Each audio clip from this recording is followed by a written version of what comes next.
What is up, guys? This is Jay here, J Media 1, and today we are back with another cool review. This time we're going to be working on reviewing some Windows tips and tricks. We've had a lot of requests for this as we've been going over a lot of Mac tips and tricks lately, so today we're going to focus on Windows. Okay guys, so the first thing we're going to start with today is personalizing the start menu. I think a lot of people don't know about this feature, and it's pretty cool. So the first thing you probably noticed with Windows 10 was the colorful and bright start menu. It once was at the bottom of the screen and has grown to become a full screen experience with live tiles that show images and even advertisements. So we're going to show you how to customize it right now. So basically what you do is you go down here to your Windows icon and you click on that. You click on this little cogwheel, which is now your settings. Once you click on settings, you click on personalization right here. Inside of personalization, we got this menu, and inside of that menu we're going to look for start, and we're going to click that. Inside of the start menu, this is what lets you customize your start menu. So you can show more tiles on start, you can show apps in the start menu, you can show your most used apps, you can show suggestions, which is really cool. And then down here in the bottom you see this blue writing which says choose which folders appear on start. You can click that and you can select it to where it's just certain folders appear. I like to have File Explorer inside of here. That will allow you to access all of your files. Settings, documents, you don't need downloads in there really. Pictures, okay. We're going to turn that off. And then your personal folder you can leave on as well if you like. So you got all those options down there, and then you can also click on all these options. Definitely a cool feature I don't think a lot of people know about, so definitely give that one a look, guys. One cool snippet that I forgot to mention is that if you don't like the start menu the way that it looks now, if you guys simply go to this menu, which is in your start, settings, personalization, and you turn off every button except for the show app list, then you're going to, right here, the show app list and start menu, then this will bring back the familiar look that you're used to inside of your start menu. This just has all of your apps inside of there. Number 2, we're going to use Focus Assist to keep you on task. This Windows 10 also has a Focus Assist, if you guys heard me talking about the Macs, where they do have the Focus Assist option to keep you focused on daily tasks. And Windows has this option as well. So if you go down to the Start menu down here and you click on Settings, Setting menu is going to pop up. You're going to click on System.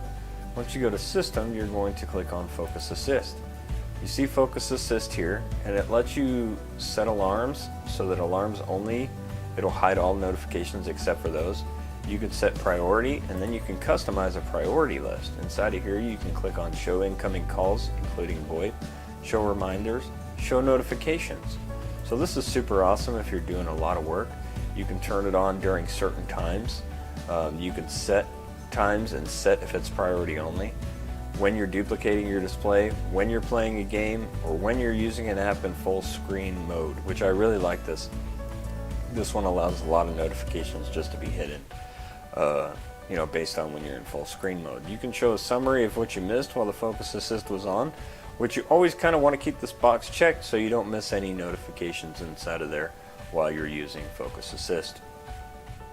Okay, the next tip I have for you is using multiple desktops to manage projects.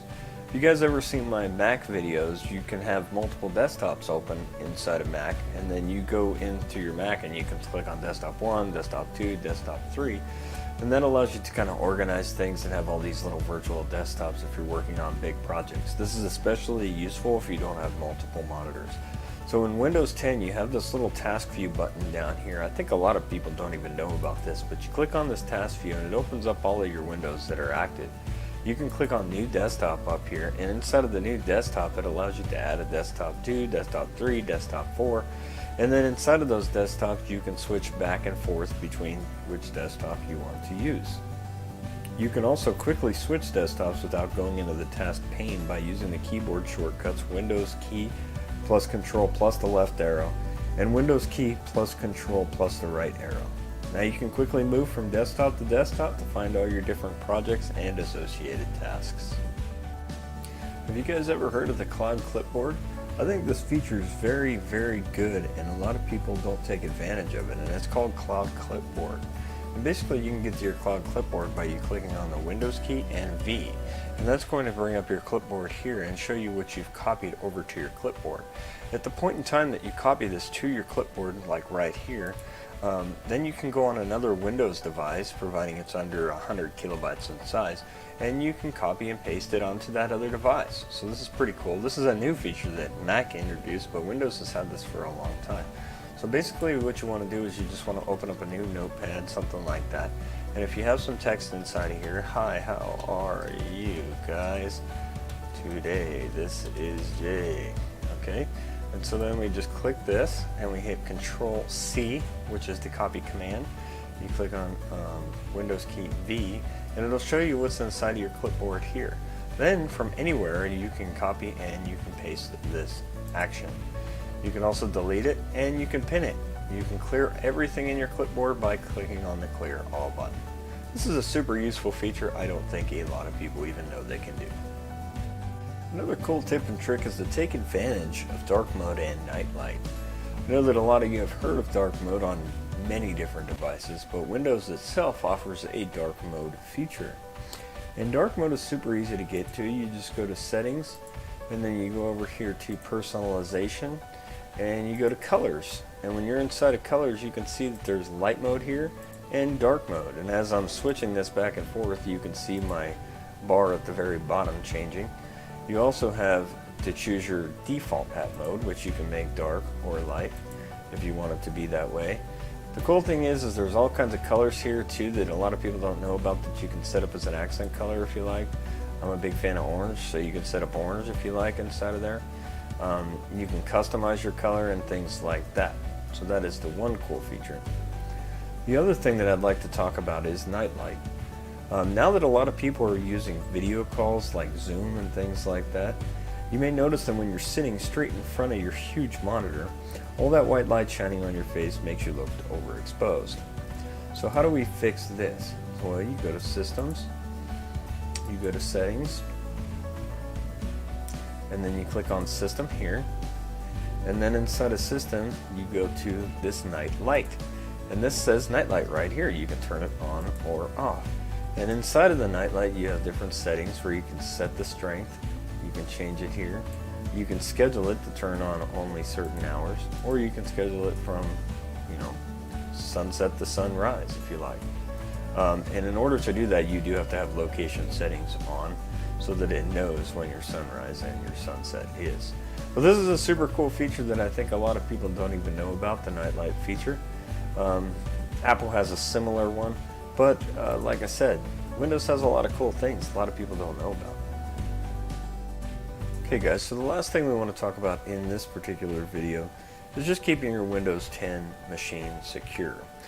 And I think a lot of people, they think that they're secure, but they're not 100% sure, and there's all these antiviruses out there and there's all these different things, right? But it's very important to keep your computer secure and to know exactly what you're doing. And a lot of companies will have a qualified cyber expert that can go in and take care of a lot of these. But the number one thing that you want to do to keep your Windows secure is to keep Windows updated. And so Windows updates are the number one thing. And you can click on the Start menu, type in Update, and then you can, mine says I'm up to date, great. But you can check for updates here. You can do a PC health check. You can set on pause updates, which I don't recommend. I like to change the active hours inside of here so you can tell the computer basically when you're working, and it won't try to do any updates during those periods of time. That way your updates don't interrupt you. You can also look on your update history, and you have some advanced options where you can see updates from Microsoft products, for example, and you can download updates over metering connections. You could restart this device as soon as possible to install the update. Don't highly recommend doing that because it's going to interrupt some of your tasks. Show a notification when your PC requires a restart. So little things like that. And you can pause these, but I recommend Windows Update is number one.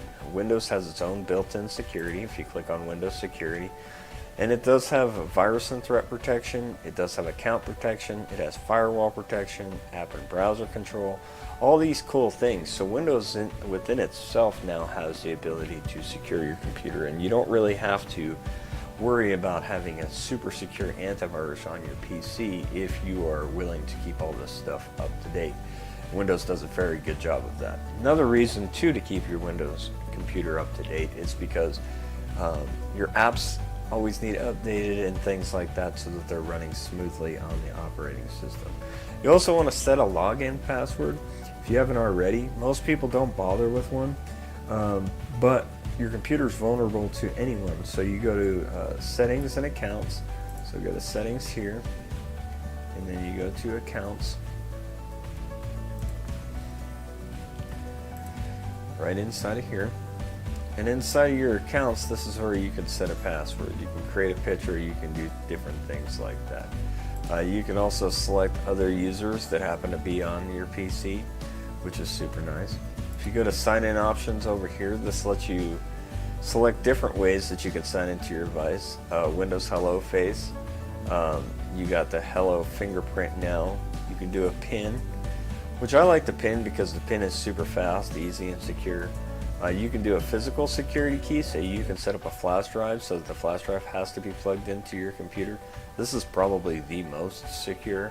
And then you also have just a regular password and a picture password. A lot of people are overwhelmed by passwords, and that's why they don't do this. But I'm telling you right now, you need to have one. So pick whichever option you think is best for you, and they are giving more and more options nowadays for you to sign into your computer. Make sure that that is selected. And make sure that everything is up to date. That's the number one thing. You could also consider encryption if you're super worried about people stealing your files. There's all kinds of different built-in tools for that. And you can use a VPN for your internet, which I highly recommend using a VPN. It keeps everything secure and safe, and they can't track you and things like that. There's lots of VPNs out there. Okay guys, well I hope this video was useful for you, and if it was, make sure that you mash the like button. That helps YouTube's algorithms to get my video out to more people that want to see some tips and tricks on Windows.